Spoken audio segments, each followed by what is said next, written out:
¿Estáis preparados y preparadas? Pues vamos allá. En 3, 2, 1. Bienvenidos y bienvenidas al podcast El Derecho y el Revés, la ley como nunca antes te la han contado, locutado por Daniela y John, donde vamos a abordar las últimas novedades legislativas que os van a ayudar con el estudio de vuestras asignaturas. Vamos a por ello.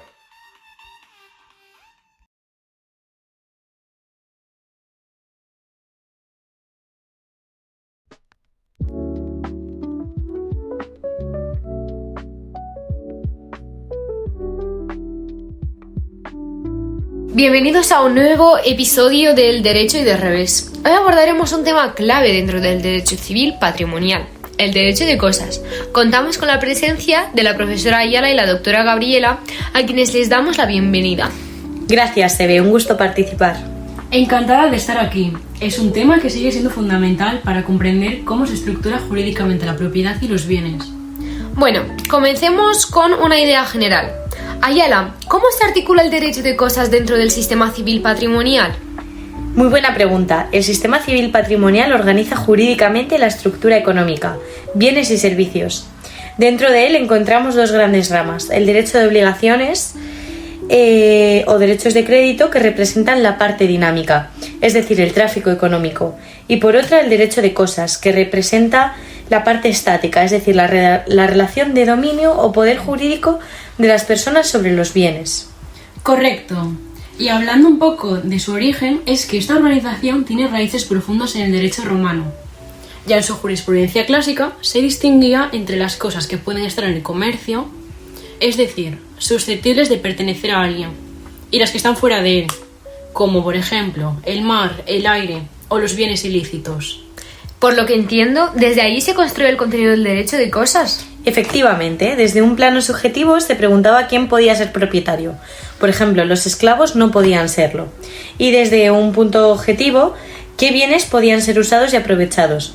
Y por supuesto se establece el contenido material del derecho de propiedad, el goce y disposición del bien. Bueno, aquí la acción reivindicatoria es clave. Esta acción es la acción que el propietario tiene contra quien posee sin ser dueño. No se reivindica un derecho, sino el bien en sí, la posesión.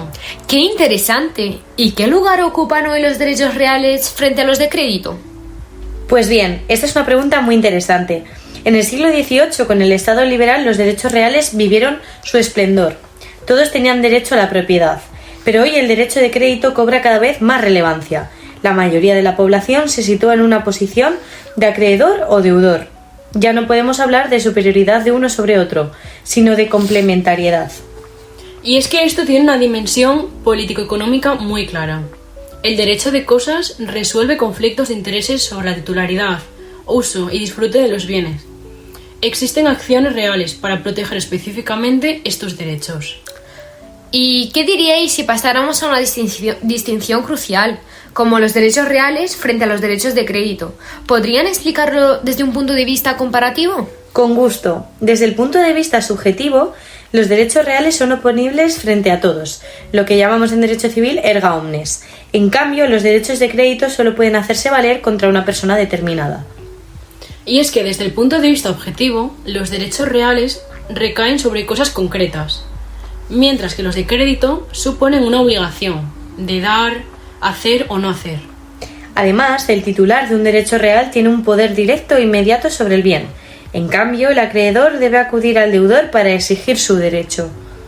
Y es que en cuanto a eficacia, los derechos reales son absolutos. Los de crédito, sin embargo, son relativos. También se diferencian en su origen. Los reales requieren título y modo, como la traditio, mientras que los de crédito nacen de un contrato, sin necesidad de traspaso posesorio. Y en cuanto a su duración, ¿qué me podríais decir? Los derechos reales tienden a ser perpetuos mientras exista el bien, la cosa. Los de créditos, en cambio, se extinguen con el cumplimiento de la obligación. La defensa también varía. Los reales con acciones reales y los de crédito con acciones personales.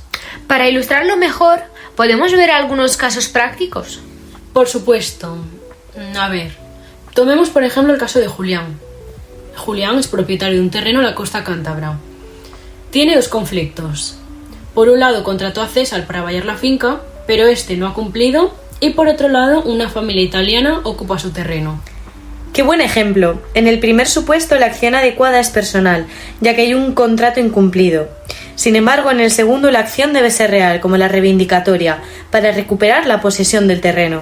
¿Y tenéis algún otro ejemplo más cercano para los que están viendo este podcast? Claro, déjame pensar... A ver, pues por ejemplo, Marta compra un abrigo a Sara por 400 euros, ¿no? Paga, pero el abrigo nunca llega. Después lo ve en una foto en Facebook, en el perfil de la hermana de Sara. Aquí no hubo traditio, por tanto no hay transmisión del derecho real. Marta puede ejercer una acción personal por incumplimiento. Y también podemos tener el caso de César, que en 2016 contrata una hipoteca y deja de pagarla en 2019, para después vender la casa a su primo Héctor. El banco conserva un derecho real sobre la vivienda y puede ejecutarlo aunque el propietario ya no sea César. Héctor será hipotecante y no deudor. Pasemos a las teorías sobre el derecho real. ¿Cómo se ha conceptualizado doctrinalmente? La teoría clásica sostiene que el derecho real implica poder inmediato y absoluto sobre la cosa, oponible erga omnes. Pero hay críticas. En la hipoteca, por ejemplo, el banco tiene un derecho real sin poder directo. La teoría negadora, en cambio, considera que todos los derechos son obligaciones entre personas. Incluso los reales serían derechos de crédito particulares, pero esta visión es muy limitada. La teoría más aceptada es la teoría ecléctica. Distingue un aspecto interno, inmediatividad, y uno externo, oponibilidad. Es una visión más completa del derecho real.